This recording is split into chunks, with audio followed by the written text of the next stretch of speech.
Hi friends. రీసెంట్‌గా మనం news చూస్తుంటే మన ఇండియన్ వైస్ ప్రెసిడెంట్ అయిన శ్రీ జగదీప్ ధాంకర్ రిజైన్ జేయడం జరిగింది. దాన్ని మన ఇండియన్ ప్రెసిడెంట్ అయిన ద్రౌపది ముర్ము గారు యాక్సెప్ట్ జేయడం జరిగింది. ఇందుకు గాను మా ఇండియన్ నేషనల్ పార్టీస్ అయిన Indian national Congress and Bharatiya Janata party తమ కంటెస్టెంట్‌లను వైస్ ప్రెసిడెంట్ పోస్ట్‌కి అనౌన్స్ చేయడం జరిగింది. సో, ఇండియాలో వైస్ ప్రెసిడెంట్ కావాలంటే కావాల్సిన క్వాలిఫికేషన్స్ ఏంటి? First, he is a citizen of India. He must be Indian citizen అయి ఉండాలి. And he is at least 35 years old.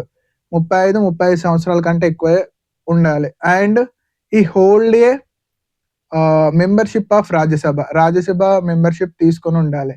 And మనం ఈ ఎలక్షన్‌లో పార్టిసిపేట్ చేసేది మాత్రం పార్లమెంటేరియన్స్. అంటే రాజ్యసభ, లోక్‌సభ, పార్లమెంట్ మెంబర్సే ఈ ఎలక్షన్‌ని ఓటేసే హక్కు వాళ్ళకే ఉంది. Thank you.